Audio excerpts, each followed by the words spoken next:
ലോകസഭയിൽ ഇപ്പോഴുള്ള 543 സീറ്റുകളിൽ വനിതാ സംവരണം ആദ്യം കൊണ്ടുവരൂ. അതിനുശേഷം മതി വനിതകളെ പറ്റിക്കാനുള്ള വനിതാ സംവരണ ബില്ല് എന്ന് ഈ രാജ്യം ഒന്നടങ്കം പറഞ്ഞതോടെ പ്രധാനമന്ത്രി നരേന്ദ്രമോദി രാജ്യത്തോട് മാപ്പ് പറഞ്ഞിരിക്കുന്നു.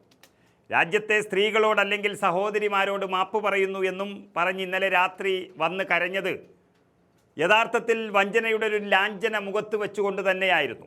കാരണം കോൺഗ്രസോ പ്രതിപക്ഷമോ അല്ല, നരേന്ദ്രമോദിയും BJPയുമാണ് യഥാർത്ഥത്തിൽ രാജ്യത്തെ സ്ത്രീകളെ അപമാനിച്ചത്.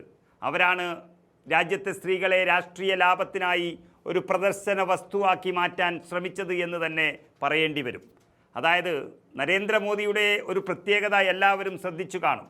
അദ്ദേഹത്തിന് ആരുടെയെങ്കിലും പേരിൽ ഒരു കള്ളക്കണ്ണീർ ഒഴുക്കിക്കൊണ്ടേയിരിക്കണം, അതിൽ നിന്നും രാഷ്ട്രീയ ലാഭം നേടണം. ചരിത്രത്തിൽ ഒരുപാട് തവണ പഹൽഗാമിൽ ഭീകരാക്രമണം ഉണ്ടാകുമെന്ന മുന്നറിയിപ്പ് ഇവിടെ ലഭിച്ചിട്ടും ബസ്സിൽ സൈനികരെ അയച്ചു. അവസാനം അത് പൊട്ടിത്തെറിച്ച് 40ഓളം സൈനികർ മരിച്ചു വീണപ്പോൾ അവരുടെ പേരിലെല്ലാം കണ്ണീരൊഴുക്കി. അങ്ങനെ 2019 വീണ്ടും വിജയിച്ചു വന്നു.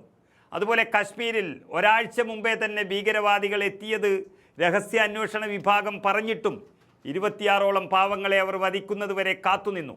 അതിനുശേഷം ഓപ്പറേഷൻ സിന്ദൂർ എന്ന പേരിൽ കണ്ണീരും പൊങ്ങച്ചവുമായി നടന്നു. അതേ രീതിയിൽ സ്ത്രീകളുടെ പേരിൽ ആളാകാനും അതുവഴി കുറേ സീറ്റുകൾ ലോകസഭയിൽ വർദ്ധിപ്പിച്ച് 830ഓളം സീറ്റുകൾ വരുമ്പോൾ അതിൽ 33% സ്ത്രീ സംവരണമാക്കി മാറ്റി അതിൻ്റെ പേരിൽ സ്ത്രീകളുടെ വോട്ട് പിടിക്കുക എന്നൊരു തട്ടിപ്പുമായിട്ടാണ് നരേന്ദ്രമോദി സംഘം ഇറങ്ങിയത്. എന്നാൽ രാഹുൽ ഗാന്ധിയും സംഘവും അതിനെ തകർത്ത് തവിട് പൊടിയാക്കി മാറ്റിയിരിക്കുന്നു.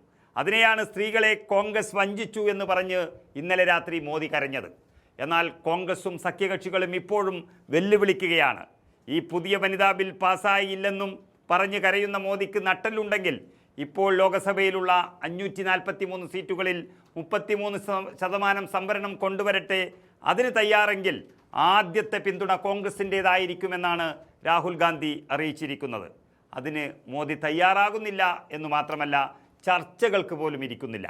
അപ്പോൾ വനിതാ ബില്ല് എന്ന പേരിൽ UP പോലെയുള്ള സംസ്ഥാനത്ത് കുറേ സീറ്റുകൾ ഇങ്ങനെ വർദ്ധിപ്പിക്കുകയും അതിൽ കുറച്ച് സീറ്റ് സംവരണം എന്ന പേരിൽ നൽകി സ്ത്രീകളുടെ പേരും പറഞ്ഞ് രാഷ്ട്രീയ ലാഭം നേടാനാണ് ശ്രമിച്ചുകൊണ്ടിരുന്നത്. അങ്ങനെ രാജ്യം വളരെയധികം ബഹുമാനിക്കുന്ന സ്ത്രീകളെ വെച്ച് തന്നെ രാഷ്ട്രീയം കളിച്ച നരേന്ദ്രമോദി അതിൽ പരാജയപ്പെട്ടപ്പോഴാണ് രാജ്യത്തെ അമ്മപെങ്ങന്മാരോട് കൈകൂപ്പി മാപ്പ് പറഞ്ഞത്.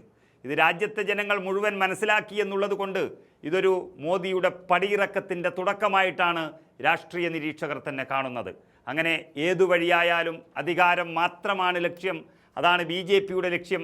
ജനങ്ങൾ തിരിച്ചറിയുകയും അതിനായി പലതും കൊണ്ടുവന്ന് ഈ രാജ്യത്ത് ഒരു അരക്ഷിതാവസ്ഥ സൃഷ്ടിക്കുന്നതാണ് ഇവരുടെ പണിയെന്ന് ജനങ്ങൾ തിരിച്ചറിഞ്ഞു എന്ന് മനസ്സിലാക്കിയാണ് നരേന്ദ്രമോദി വന്ന് രാജ്യത്തോട് മാപ്പ് പറഞ്ഞത്. അത് ആത്മവിശ്വാസം ചോർന്നുപോയ ഒരു നരേന്ദ്രമോദിയുടെ രംഗപ്രവേശനം കൂടിയാണ്. ഒരാൾക്ക് എപ്പോഴും ഒരു നാടിനെ പറ്റിച്ച് മുന്നോട്ട് പോകാൻ കഴിയില്ല. 2014 2019 പോലെയല്ല, 2024 പ്രതിപക്ഷം അതിശക്തരാണ്. ഭരണപക്ഷത്തിന് കേവല ഭൂരിപക്ഷം പോലും BJPക്കില്ല. ഏത് കള്ളക്കളിയും പിടിക്കും. അങ്ങനെ പിടിച്ചതാണ് ഈ കപട വനിതാ സംവരണവും അതുകൊണ്ട് ഈ മാപ്പ് പറച്ചിലും ഉണ്ടായത്.